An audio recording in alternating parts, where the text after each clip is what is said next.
And big drama tonight on ITV1. Mayor of Casterbridge.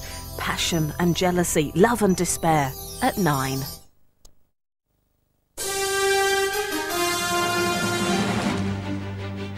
Welcome back. He was the king of gags and game shows, but after a lifetime of creating laughter, Bob Monkhouse has died at the age of 75. The comedian turned compere had suffered from prostate cancer for the last 2.5 years. Well, amazingly, he even joked about that, referring to it as the Taliban, because, as he said, it was the enemy within. Well, our media correspondent Nina Nana looks back at his career.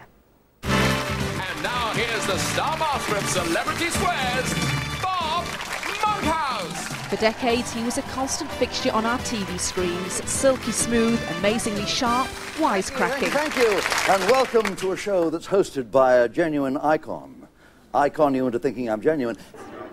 It hurt him when others called his style insincere, but no one doubted his comic genius over a long and varied career.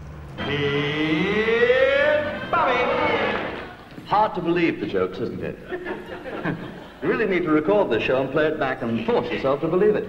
Bernie, the vote. He'd started out writing and selling jokes to comic weeklies, but in 1967 Bob Monkhouse was introduced to a mass audience via the game show. Family Fortune, who'd remain a primetime TV host for decades. Your applause has been recorded and will be sent on to less fortunate stars. Your wit is legendary. It's more than legendary, it's imaginary. Indeed. Yes. He was a great game show host, there's no doubt about it. He was absolutely superb at that, and that's why he did so many. He had the authority and the presence and the humour. Our MPs were demanding a total ban on tripe and offal from Europe. And I thought, that's not fair. We want to see the Eurovision Song Contest, don't we? He went in and out of fashion as comedy tastes changed, but remained a master at stand-up. He knew how to hold an audience. Oh, and the shout went up, "Here's Bob Monkhouse!" And everyone stared at me. I was so embarrassed. I wished I hadn't shouted. His fellow comedians say he was simply one of the best in the business. The phrase has been used, comedian's comedian, and what that actually means is all the other comics went to watch him.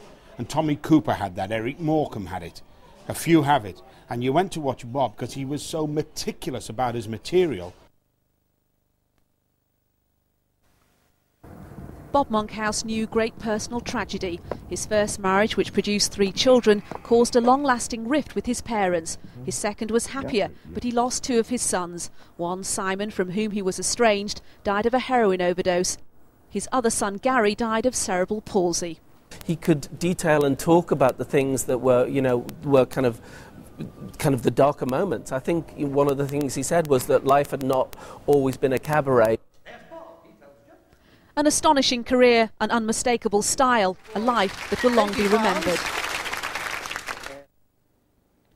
Well, one man who was a close friend of Bob Monkhouse is Jeremy Beadle, and he joins us now to share a few memories.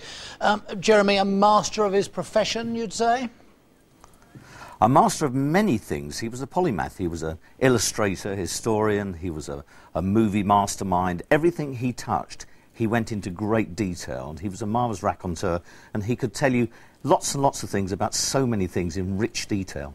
Now, this business about his jokes, he was legendary, wasn't he, for being able to remember thousands of them. He once lost his great big joke book, but it didn't seem to hold him up much, did it?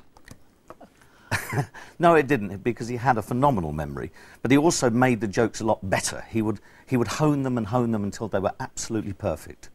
And he could even joke about his illness, couldn't he? He was extraordinarily brave. He really was. He knew what was happening, and in the same way as he couldn't always take compliments well, he always make a joke at his own expense. Equally, he made cancer a joke. I suppose some people might have said he came over as a bit, I hate to use the word, but smarmy, Jeremy. How did he counter that accusation? Well, I hate to say this, he was, in fact, the most sincere man I've ever met. He was the most kind and generous person, especially to a lot of comics who used to take the mickey out of him, because they sooner or later would come to him for help and advice, and he always gave it. Jeremy Beadle on Bob Monkhouse, thank you.